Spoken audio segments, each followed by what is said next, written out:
Sal Berry. Art Ross was a great scorer back in the day when goalies didn't fall down to make saves. And Tim Parish. Brett Burns' beard needs to have an award named after him. Yeah, Brett Burns Beard Award. I think they should go to somebody. We're going into ridiculousness over here. Going off the rails. This is the Puck Junk Podcast. Hello and welcome to another edition of the Puck Junk Podcast. Sal Berry here at Puck Junk on Twitter, along with Tim, the real DFG on Twitter. And today we're going to talk about a whole bunch of hockey goodness. Last week, the Las Vegas team finally unveiled their name and their logo. An NHL coach was fired. One of the hockey blogs have been making a push for an unlikely All-Star, and some other stuff. We'll probably talk about some cards too. Tim, how are you today? Fantastic. Oh yeah, what's the latest and the greatest with you? Just coming off a long holiday weekend, ready to get back into the grind. So did you watch any hockey? Me being underemployed, I was able to enjoy a lot of hockey this weekend, including that Friday showdown where they had the Flyers versus the Rangers at noon. And dude, I literally watched hockey for like 11 hours straight. It was awesome. That's sweet. Oh man, I didn't have the same luxury because I was chasing kids and family members and people pretty much all week. Just say you were adulting. We get it. Adulting. Adulting. Yeah. I hate that word. Yeah. I hate that word because it's always. Unfortunately, that's how I spend most of my life. Really? Yeah. Yep. I didn't have to do any of that, and because I don't have kids, and I didn't have any shopping or anything. So I mean, I just literally watched a hockey game, and then another hockey game, and then another hockey game, and then another hockey game, and then I kept playing my Top Skate app. They had this Friday. They had a couple of different things for Friday. One was called the Weekly Showdown, and the other one was for like the Rangers-Flyers game, and I didn't touch that one because you could only use Rangers and Flyers cards. And then they were trying to sell you like special boost cards that would cost like a lot of money to get, or a lot of coins, I should say, which can cost a lot of money. So I declined that one. But then the other one was for like the whole day. And like there were like all these different special cards that you could get that said like Weekly Showdown. And I ended up placing 50th. I forgot how many people were in it, but like, so I got like a special Connor McDavid card, and then I got like a special Tyler Seguin card. So it was kind of fun because I won, or well, I didn't win, but I placed high enough to get some special cards.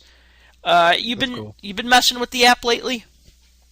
Yeah, I do the regular basic competitions each day, but I don't get into any of the coin-based competitions because that's too rich for my blood. I used to think the same way, but then when I broke down and started buying some of the silver cards, I had enough good cards that I could actually make it worth a shot. You know what I mean? So, yeah. I think you gotta have money to make money. Yeah, but then at the same time, I mean, you get the coins every day, so you get 10,000 coins a day, so you could join those two fantasy games where you have to buy in. Could.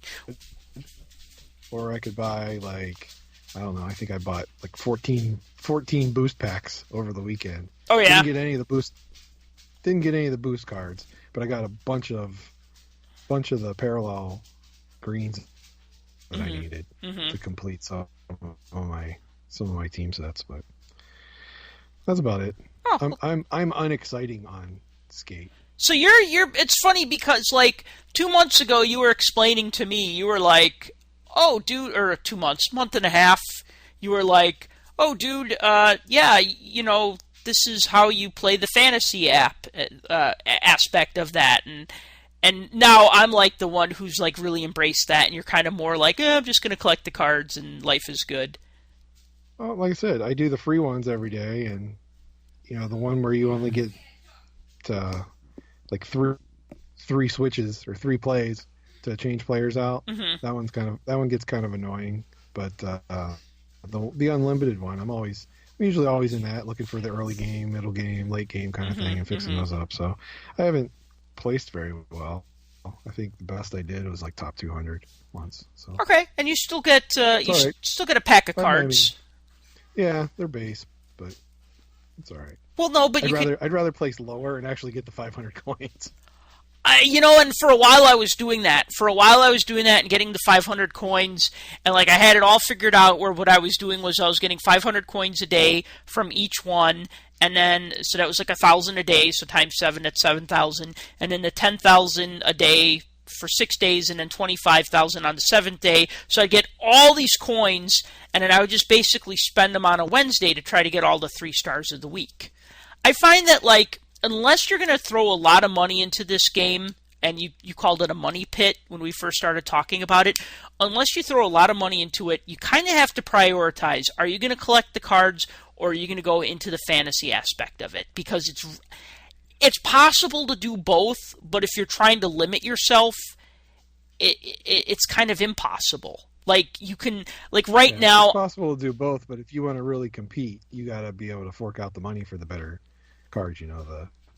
Which I've done. Silvers are what, like 10 times? Silvers are 5, golds are 10, and blacks are 4. So it gets a little, and here's where it gets a little dicey. Like, you can get this. Okay, so you know how 2 whites makes a green, 2 greens makes a red, 2 reds make a blue, etc., etc., etc.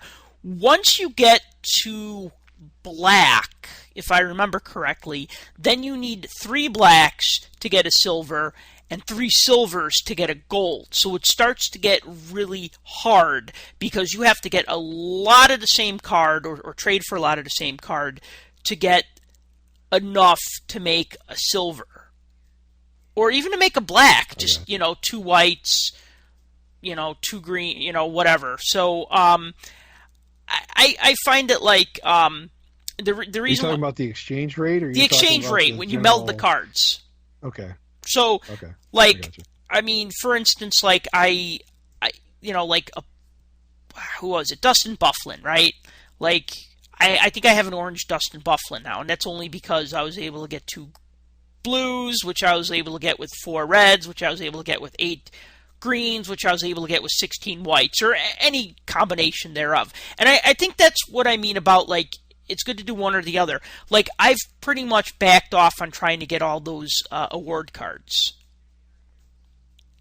I got you. Because why go for them if, if somebody says to me, hey, I really want your Rob Scuderi red card, and I'm like, well, Rob Scuderi hasn't played in a while, right? But then if I say, oh, but that's the only red Rob Scuderi that I have, then I mean, I might be, which is fine, because I mean, collect what you like, do what you like. But if somebody says, hey, I'll give you this Patrick Kane red card, well, I know that Kane's almost guaranteed a point a game.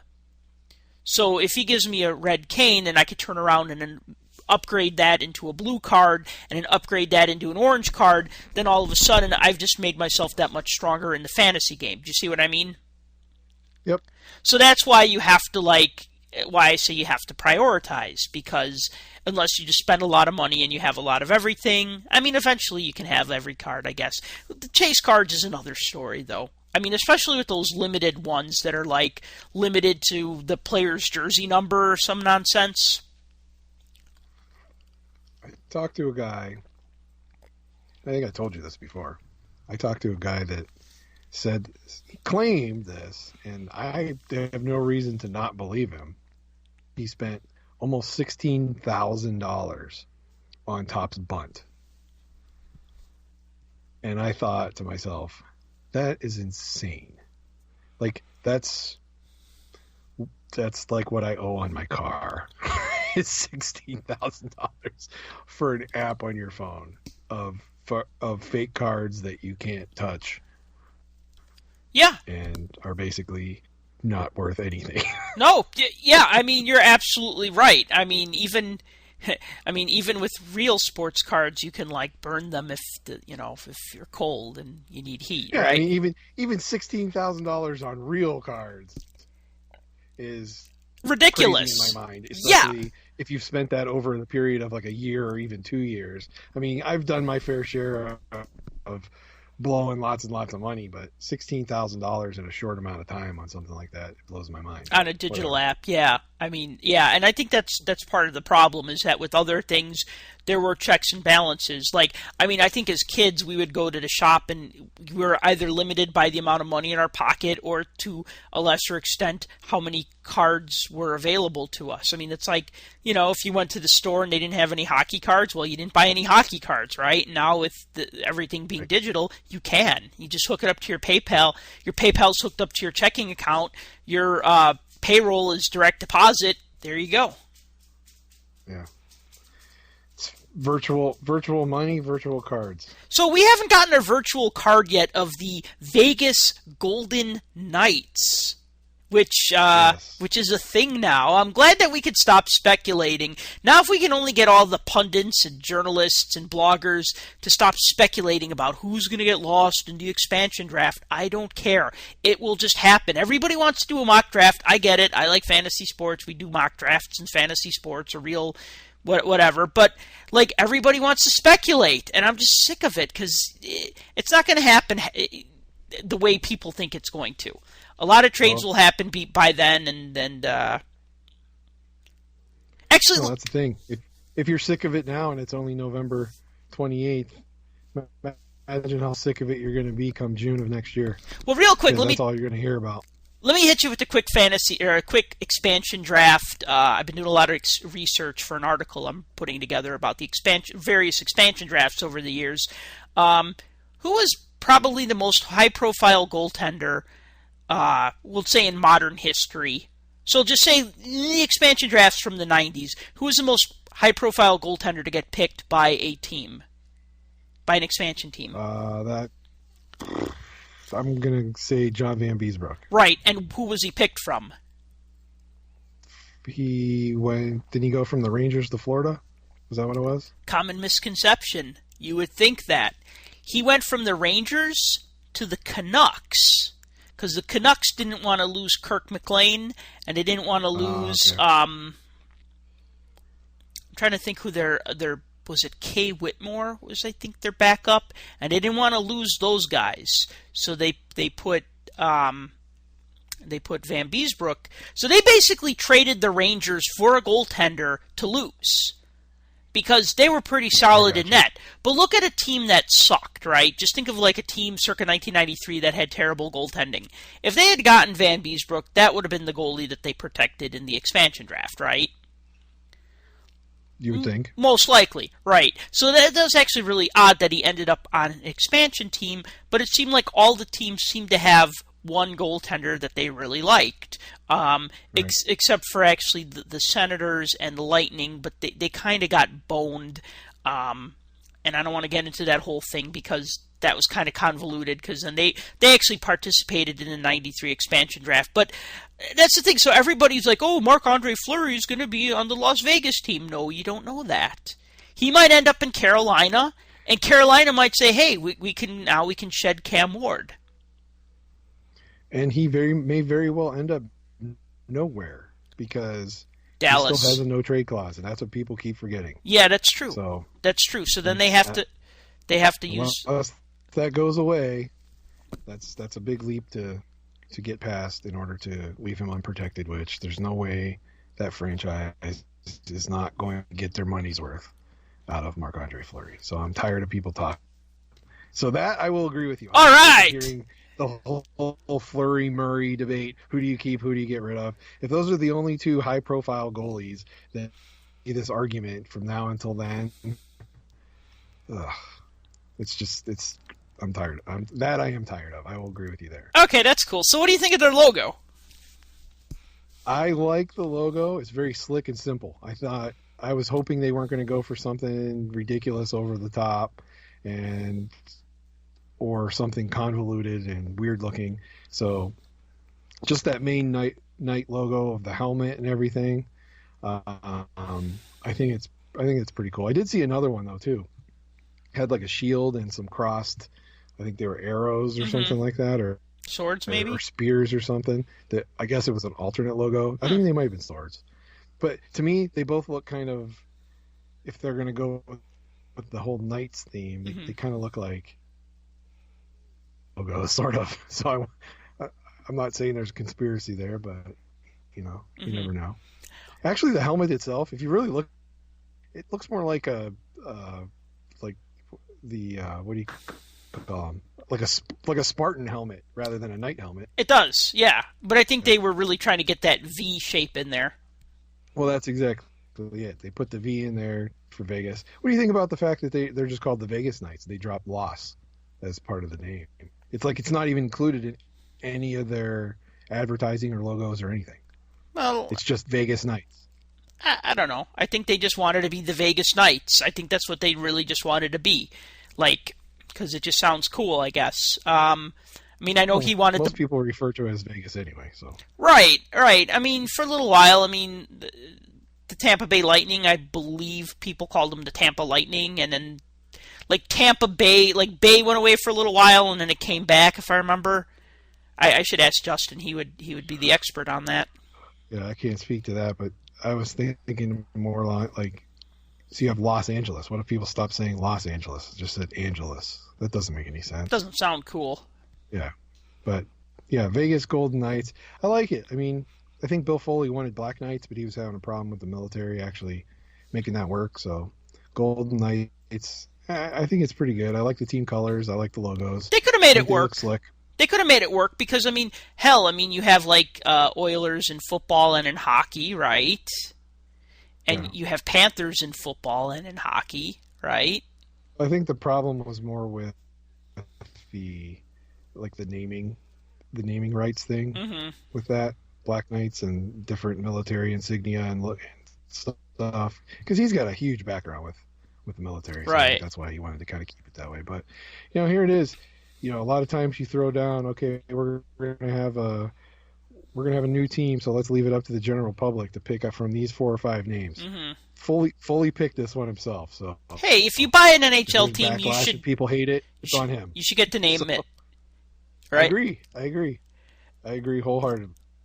I think they've done everything that they've needed to do. I think they've done the right way so far. So I like. Except for the logo unveiling. Well, that was ridiculous. Did you watch that? And it was it's one of those things where you watch that and you're just like, this is very cliche. It almost makes you think, a brand new team, they don't know what they're doing. They can't even get the video to play correctly. There's problems. Typical. I was reminded of the, not that I was old enough to remember this when it happened, but I had a teacher who made us watch this because of historical significance, the 1980 Democratic National Convention where Jimmy Carter was running for re-election, and at the end they want to do the balloon drop, and the balloons don't drop. And the camera looks up, and you see, the net of the balloons, and you see it's, kind of, halfway, tilted, but the balloons aren't falling down, and it was just, ridiculous, because, the band music is playing, but, no balloons are dropping, and everybody's looking up at this net, anticipating for, the balloons to drop, and that's kind of what I felt like when I watched this, press conference, when it was, insert logo here, and I'm like, for real? I thought it was a joke at first, where they pretend to it pretends to malfunction, and then I don't know, something else happens, and then whatever, but anyway, yeah. So it was a little silly. It was a little over the top. I was actually I was like, please don't make this another LeBron James the decision, where it's a half an hour before we find out what the team name is. It's like when my friend was having a baby and his wife made this whole big deal about whether it was going to be a boy or a girl, and they had to have this whole party where they announced if it was, I guess that would have been the baby shower, but it was they made a whole thing of it where they weren't saying, popular now. They weren't saying if it was a boy or a girl, and the only way was they were going to cut into the cake, and if there was like if it was red filling, it was going to be a girl. If it was blue filling, it was going to be a boy. And I wanted to be an a-hole and say, what if it's purple filling, right? But I wasn't going to ruin their day, right? But I mean, that's kind of like what I feel like. Oh, well, those are popular now. I know. Those parties are popular now. Gender unveiling parties. They're everywhere. Yeah. We have a friend that did it. They had their twins. They were opening a box in the box, and when they pulled open the box, balloons would fly out. And if they were pink, they were a girl. If it was blue, it was a boy. And they opened the box, and it was both pink and blue because they were having twins. Oh. So it was a boy and a girl. I see. Yeah, well, yeah, I guess that makes sense. So that's a popular thing. Yeah, I guess, and with hockey team naming too, I guess it is. I guess it could have been a giant cake or something. Well, I like the comments that Foley made on why he chose the Golden Knights. I think he was talking about, Knights are the defenders of the realm and protectors of those who can't protect themselves. And he's like, they're the elite warrior class. I was like, that's pretty cool. Dude, because your team is going to be 20-60 next season. So don't give us all this spiel about can't protect those who can't protect themselves and warriors and stuff. Be surprised. You think so? Yeah, probably, because the rules are better.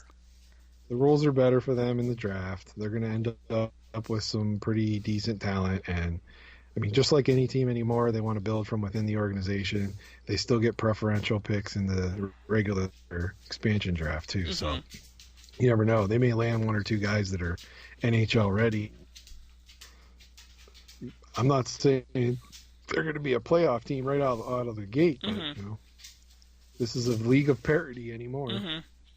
Yeah, I mean, no, they might not make the playoffs, and I think that's okay. I think people have a tolerance for expansion teams. The first couple of seasons, they're just excited to be a part of something and to see the team on the way up. Except for the people in Colorado who just had it all handed to them on a platter. Well, and they really need to. Yeah, that's true. But they really need to hit the ground running for this because this is the first sports franchise in any of the leagues, professional-wise, to be in Las Vegas. And we've as many times as we talked about this, I've said Vegas is very transient. You don't have a lot of native Vegas people there, and the people that do live there, it's one of those things where they live and work majority in one of those entertainment, bing bang boom industries right there. Now you have a professional sports team that's going to be there all the time. Mm-hmm. And has to put butts in chairs, mm-hmm. and in order to be viable. So it's going to be important for them to be successful right away to get those ticket sales, to get the people in the seats, to get people watching the game and get excited about it. And hopefully it won't go bad. That's what I'm hoping for. I mean, because this week or last week the Oakland Raiders signed a deal with the state of Nevada for a stadium to be built, I think I read. Oh. So potentially the Raiders are going to be moving to Vegas also, so there'll be a football team there too. So it's going to be interesting to see how this impacts the economy and impacts the whole social aspect of everything. It's going to turn Vegas hopefully into more of a place people think of as, hey, let's go there because there's this convention there. Or, mm-hmm. Let's go have a 12-minute wedding ceremony and that kind of stuff. It's going to be something people go, hey, let's go to Vegas and watch a hockey game.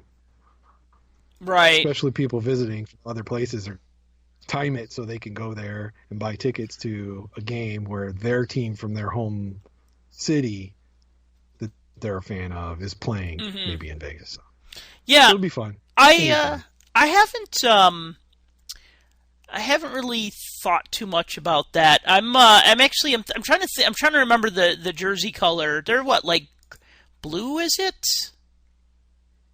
No, blue's not one of the colors. It's black, silver, and gold. Black. Okay, I would have gone with like. They initially announced that it was blue, but it's not blue. Yeah, I would have gone with like a midnight blue. I thought that would have been really cool. Yeah, it's black and that dark silver, mm-hmm. silver color and gold. Mm-hmm. And there's a little bit of red in that other logo. So Yeah, I Kind don't. of like the alternate Ducks jerseys, the ones that are black and gold with the Hmm. red outline around everything. Oh, okay, Yeah. okay, yeah. I So I'll be interested to see who they make their coach. That's what I want to see, because there's definitely one on the market now. Oh yeah, let's talk about good old Gerard Gallant, Gallant the Gallant. Yeah. It's funny. I I'm not actually, gonna, huh? well, go ahead. I was gonna say, Go ahead. Say what you're gonna say. I watched that game. I watched his last game, and I didn't realize it. I was, like I said, it was my weekend of. Neither did he. Well, so I was watching the game. I was watching the Hurricanes broadcast of the game, and I like to. So Jim Howard, the guy who sometimes writes for Puck Junk, and he wrote the theme song for our podcast. He's a Canes season ticket holder, and he's at the game. So I'm texting him, I'm annoying him, not annoying him, I'm teasing him about the Hurricanes, because their season is like join the Red Volution is what they're calling this season. So I'm teasing them about that because they just have that's just such a silly saying, join the Red Volution, right? Well, I'm watching this game from home, and I'm texting, Jim, who's at the game, and the Panthers go up 2-0 in the first period, although I'll point out that Jágr, sneaky little bugger, he interfered with the goalie on both of those goals and didn't get called on either of them, and didn't get challenged on either of them. So maybe they weren't the most legit goals. The first one, he put his stick in between the legs of Michael Leighton as he was trying to move across the crease, and he wasn't able to get a good push, and so that goal went in. That shot went in. Purely accidental. What's that? Yeah. Purely accidental. No, sneaky. And then the other one that was actually really good, but also really sneaky, was the shot hit Michael Leighton in the chest, and it went up, and he was going to get his glove on it. And Jágr gave his glove just a little tap, and then the puck went over his glove and fell and went into the net. And again, totally got away with that. And I'm just like, wow, I mean, way to go, Jaromir. Just, when you play in the league for 20-something years, you know what you can get away with, or you know how far you can push things. But in the end, I was glad to see Michael Leighton get a win in his first start since actually my birthday in 2013 was his last start, and he came in relief last year. He was on for the Blackhawks. He was on the bench a lot. I was like, come on, Q, give him a start. Give him one start. I mean, the guy set a freaking record in the AHL last year. Give him a freaking start. Don't just make him sit on the bench, especially because he had that cool mask with the Minions painted on it. But no, he didn't get the start in Chicago, but he got one in Carolina, and Carolina hung on for and got a 3-2 win, and then Gerard Gallant got fired. Yeah. So, all right. I'm not going to be like Doug McClain was and go on a Twitter rant that's 17 tweets. Much he wants to destroy everybody in the Florida organization. Mm-hmm. But I'm not going to go that extreme. But I don't like that at all. I mean, how do you how do you justify it? I know what the team is saying. I know the statements that have been made about why and everything else. But here's a team, wins their division. No, this is Gallant as the head coach, Mm-hmm. right? They win their division last year. Which was no easy task in and of itself. But they win the division. They have the best record in the whole franchise history with 103 wins, Mm-hmm. right? Never duplicated that. They lose to the Islanders in the playoffs, so they didn't, perform like they could have in the playoffs. But let's be honest here. If you watched any of those playoff games, the Islanders rode the coattails of John Tavares and Thomas Greiss. Mm-hmm. Period. Greiss played lights out hockey in the net. So if Halak would have been in there, who knows? I don't even know if they even had a third guy then. Was Berube on the team last year? He did play JF Berube, and we'll get to him in a minute because there's a really interesting developing story with that. But yeah, he played 7 games last year for them. But still, take those guys out of the equation and Florida series easily. I mean, so what do you do at the end of the season? So we get rid of half the team, namely Kulikov and Goodbranson, right, on defense, because we don't want big guys anymore. We want speed, because everybody's going to take that road of the Penguins won the Stanley Cup because they're fast, so let's be fast. And I'm sick and tired of hearing it because this is a copycat league, but that's all you hear coaches say. We want to be fast, fast, fast, fast, and that's how we're going to win. I understand that, but again, that's one of those things that I think is a cop-out thing to anything, but whatever. That's a different story entirely. So Kulikov's gone, Goodbranson's gone. You bring in Yandel and Demers, you pay them a bunch of money. It's kind of ridiculous, but they're more offensive type guys than anything else. Mm-hmm. You take Dale Talon, who's probably one of the best GMs in hockey, hands down. You take him out of a hockey operations role and you make him go upstairs as a promotion to president of the organization.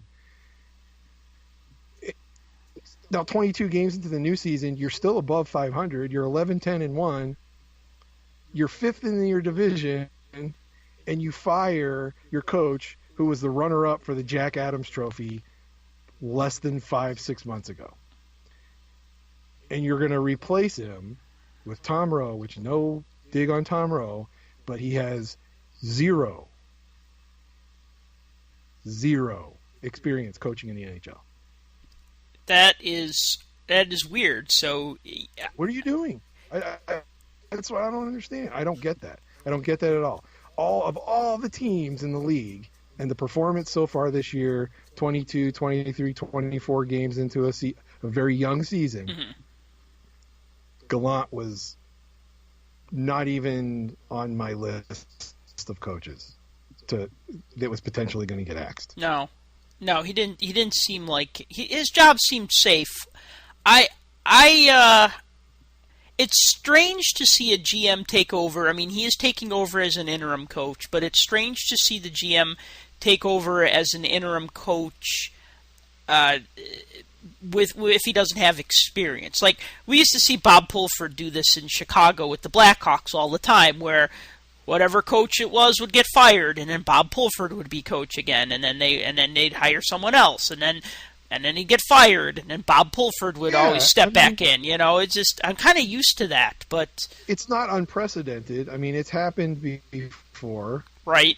But here's a guy that's got zero coaching experience, and Gallant was a popular coach. Mm-hmm. His core players liked him as a coach. Mm-hmm. How are they going to react to the new guy? Yeah, well, when they hire a new coach, we'll find out. I mean, how are they even going to react to the GM being behind? They're just going to shut up and do what they're told. What experience you have? Well, and that's exactly because that's the guy that can trade you. So that's the guy I don't want to piss off. Yeah, so you're talking, let's shake things up and fire our coach so we can get back into this and get back in a playoff spot. You're 5th place in the division, and it's only November. You're not that far off. Right. You know, you win you turn your power play around a little bit. You turn your penalty kill around a little bit. You play better on special teams. You got a couple more wins, you're going to be back up there. Mm-hmm. And so this is insane. And then, not only that, here's a guy that everybody loves, or supposedly loves. They lose the game, and they turn around, the game's over, and they say, all right, pack your bags, you're gone. Oh, wait, we already packed your bags for you. They're out on the curb. Go hail your own cab and get the hell out of here. I mean, that's basically what happened. Wow. The press was there. The cameras were out there. They were rolling. And here's Gallant out on the curb, outside, with all of his suitcases, hailing his own cab to leave. Meanwhile, the team's boarding a plane to go to Chicago since they play tomorrow. That is too funny. I mean, what's going on? Now, of course, in that's also Tom Rowe's defense, pretty crappy. He went on.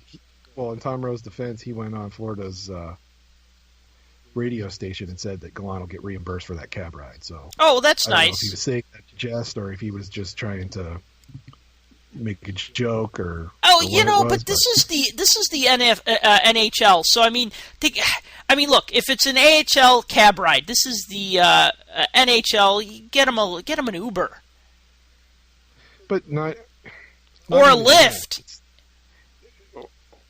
Or a Lyft, or what's the other one? Uber? I mean, there's a bunch of different ones. I don't know. Those are the only two I know. Take the guy. So this whole way they handle the whole thing is just.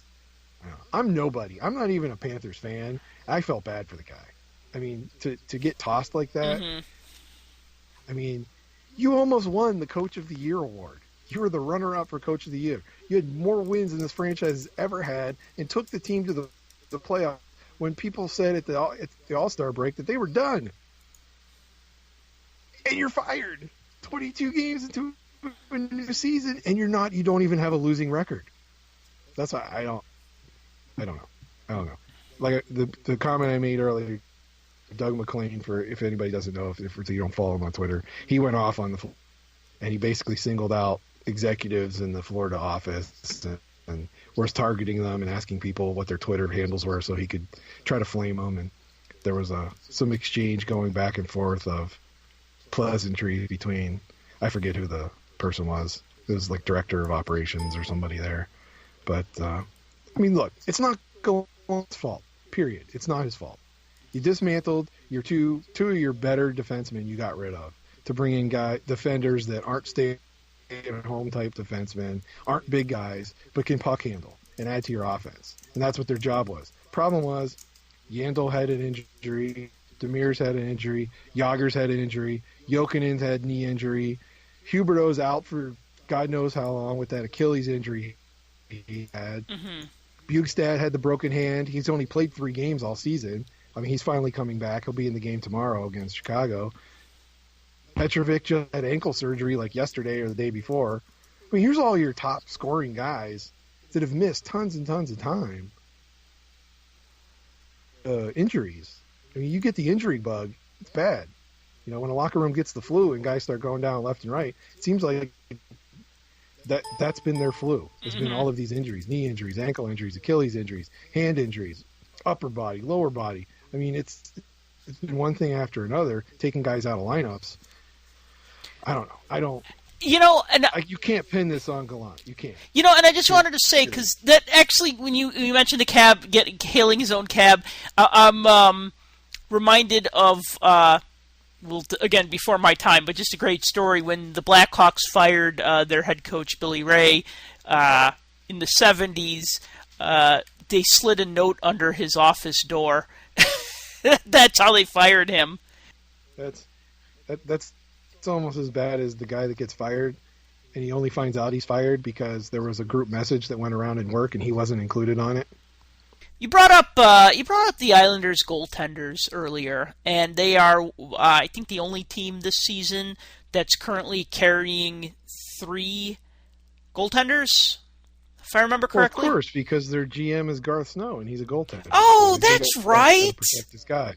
That actually makes complete sense now. That if your GM is a goaltender, no, it doesn't. But no, actually, it does. Well, then again, Ron Hextall's also a goaltender, and Ken Holland, I believe he was a goaltender also, and Garth Snow, goaltender. Yeah, that actually makes sense, because then you get 3 goalies making at least the NHL minimum. I guess that's better. I mean, would you rather be the third-string goalie making, I think the minimum is, I want to say it's like 600,000. Is it 575? No, it's gone up. It might be 625,000.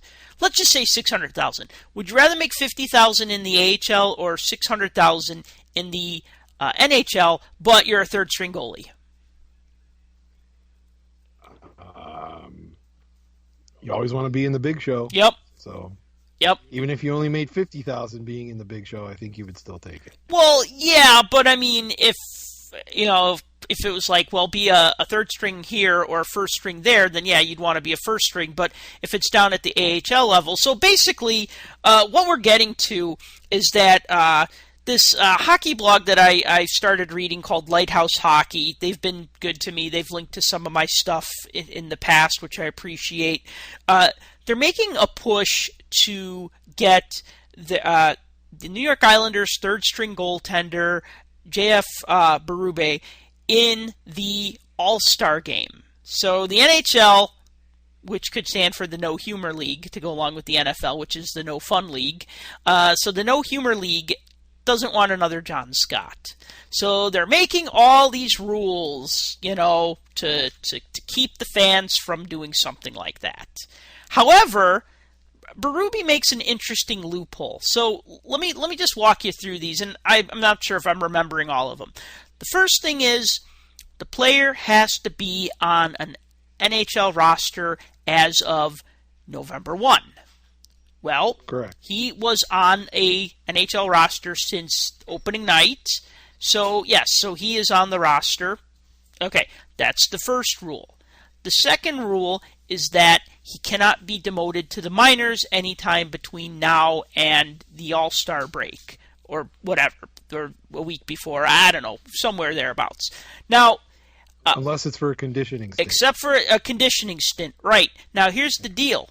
He is, Berube is not, he cannot be sent down to the minors because he'd have to clear waivers. Which means another team could take him, but, they obviously want him around enough that they're keeping him up on the roster, right? So you only put a guy on waivers if you want to get rid of him, like a Sergei Samsonov, like when the Blackhawks got rid of him many years ago. I remember that. Yeah, that's a safe bet. Or you're insane and you just want 3 goaltenders. Right, which is, that's pretty crazy. But all right, so he's got to be on the team, which he is. He's can't be demoted, which he is not going to be demoted. And let me see, there was one other thing. Let me see if I can remember what it was. I just had it here. My bad for not having it pulled up. Here we go.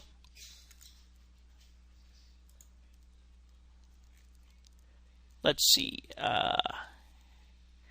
Okay. He has to, and without regard to position. So, any position. So, fans can vote for him regardless of what position he's in. He's on a roster and he won't be demoted. So, there you go. And I think the other thing is, even if they are demoted, they got to be back on the team. Like, if they get demoted after November 1st, they have to be back on the NHL roster before January 1st or January or whatever it was. Mm-hmm. So, even in that case, he's still one of those ones that.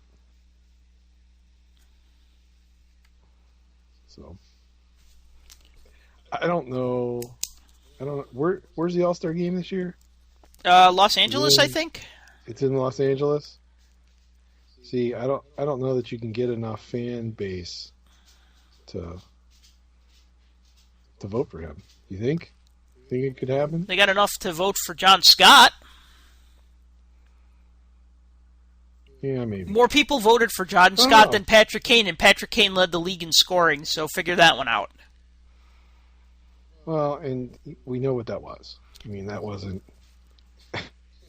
Obviously, they weren't voting for John Scott because John Scott was lighting up the league. Right. By any means. Well, neither is they were voting for him because they could. Neither is a third-string goaltender. That was the whole point of getting him in there. Well, and that's exactly it. How does that work as a goaltender? So most All-Star teams have, what, three goaltenders? Yeah, I'm trying to think what they did last year. I want to say they had 2 goaltenders. I think it was 9 skaters, 2 goalies last season because they did that 3-on-3, and they did the 2 games or they did did they play halves? I don't even remember. Go figure, right? I don't even remember the All-Star rules from a year ago. All I know is that I enjoyed the All-Star Game last year. But okay, so let's say 2 goaltenders and 9 skaters, same as last year. Okay, so whether you have 2 goaltenders, 3 goaltenders. That's besides the point. No, it was 2 because the most votes. Yeah. is picked as the captain, correct? Right. That's what it was before. Right. And John Scott got the most votes, so he was picked as captain of the team. If Berube got the most votes, could he actually become the captain? Because goalies can't be captains. I think with the All-Star rules, nobody cares. You think? Yeah, I don't think it matters. Because one of those rules, I believe one is if the player receiving the most votes is deemed ineligible, then the second most votes becomes the team captain. Yes. So I think, I don't know, does that encompass that as being a goalie getting the most votes and not being able to be captain? Is that... I don't know. We'll find out on December 1st when voting starts.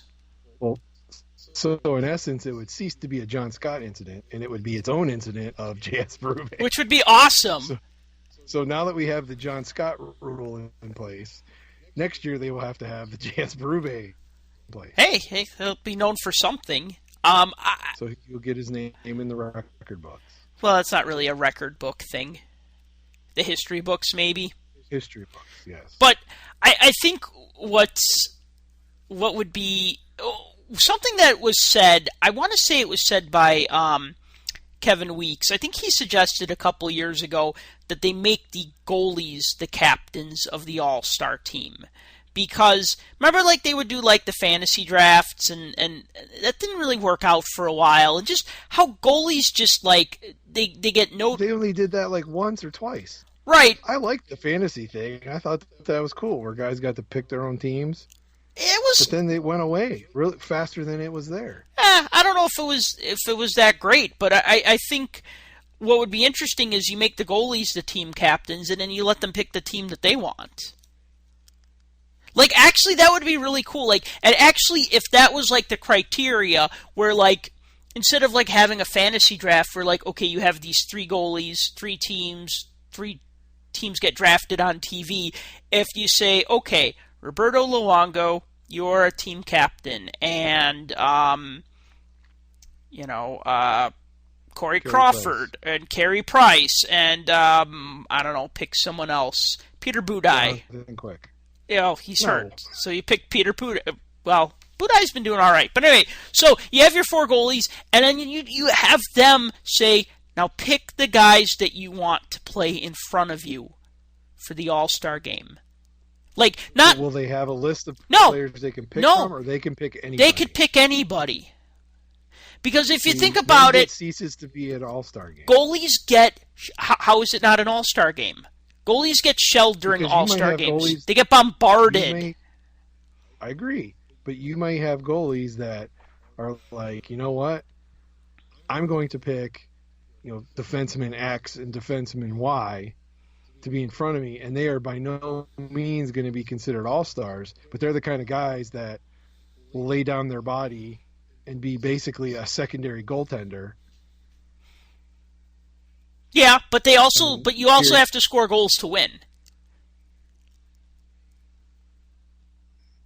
Yes, but how many times do you watch an All-Star game where they play defense? None. They never do. Right. So the goalies get no help. Player in charge.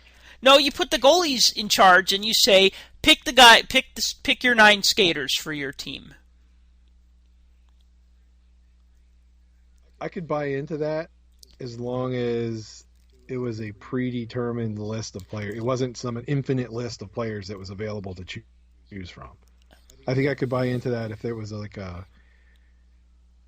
top 50 players in the league were already listed on a sheet and ranked in order, and you can pick from that list. I don't see, because then you're still going to end up with the same people. It's just going to be, it's still going to be the same thing. Then there's no difference in doing a fantasy draft where, But it's a star game. You want to see the stars. You're still going to see the stars. Little cutesy things, really. John Scott. I liked having him there. It was fun to watch. Guy scored 2 goals. But what do I remember from that All-Star game is all of that. That's what I remember. John Scott got picked. John Scott played. John Scott was the captain. John Scott scored 2 goals. John Scott was the MVP. Yep, got the big check. That's all I remember. I don't remember anything else because that was the focus. Okay. Why is this guy here? Who is this guy? Nobody knows who he is. At least if you had players that were already considered stars, it would make sense it's all-star. I don't want to see, as much as I like him, I don't think Tommy Kuhnhackl should be in an all-star game. He probably wouldn't. Yeah, but, some goalie might like him for some reason, or they might be best friends, and so he picks him. And that's okay, too. Not saying that would happen, but it could.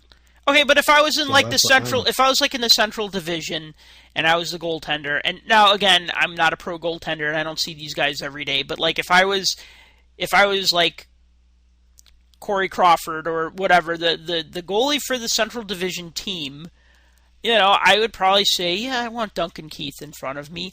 Yeah, I want PK Subban in front of me. I mean, I think the choices would still be pretty logical, but then maybe I'd have a couple of defensive defensemen in my lineup too, and that's really okay. Maybe someone like a Nicholas Hjalmarsson. Hjalmarsson blocks a lot of shots. Why is he not in an all-star game? Shot blocking is a statistic that's measured. It is. Right, so how is he not? I mean, I guess that's the thing. I mean, this goes back to when Mike Milbury picked Chris Nyland to be in the All-Star game in '91, and he said, hey, fighting's a part of the game. Nyland is like one of the best fighters. There you go. See, again, I can't get past look.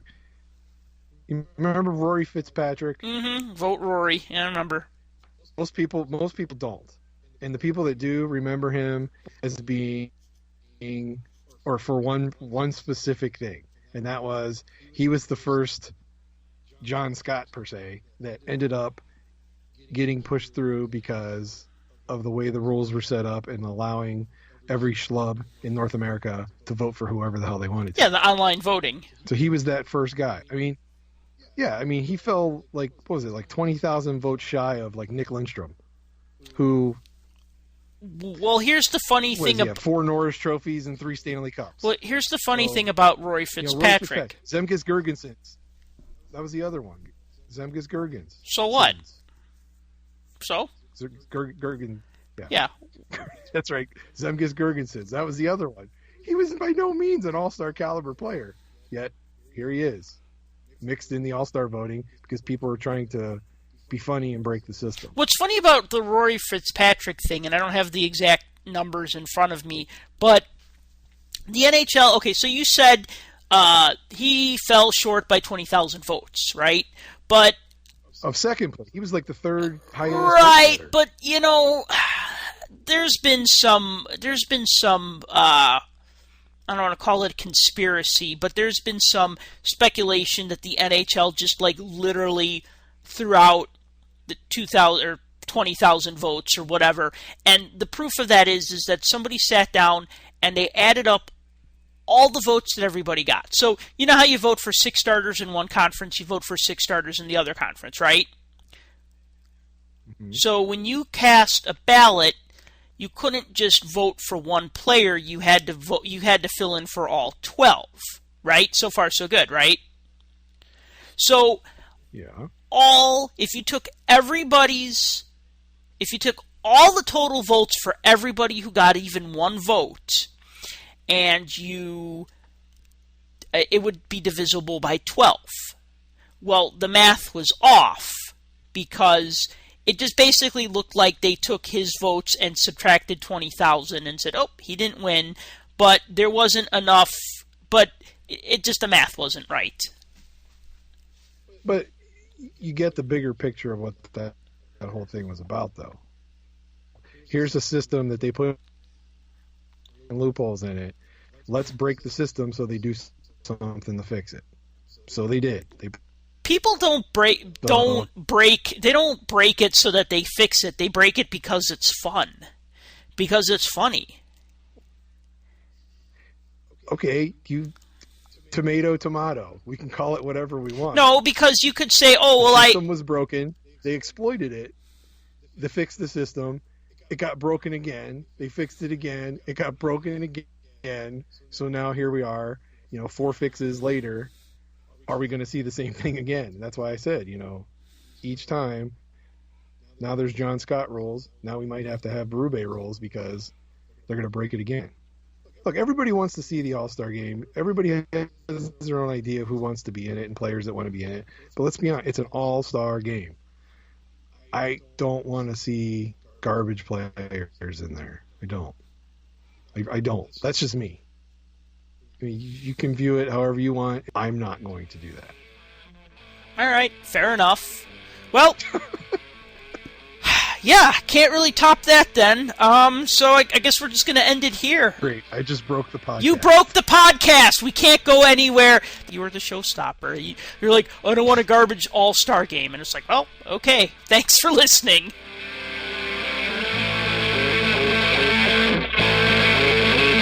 For more hockey goodness, follow us on Twitter @PuckJunk.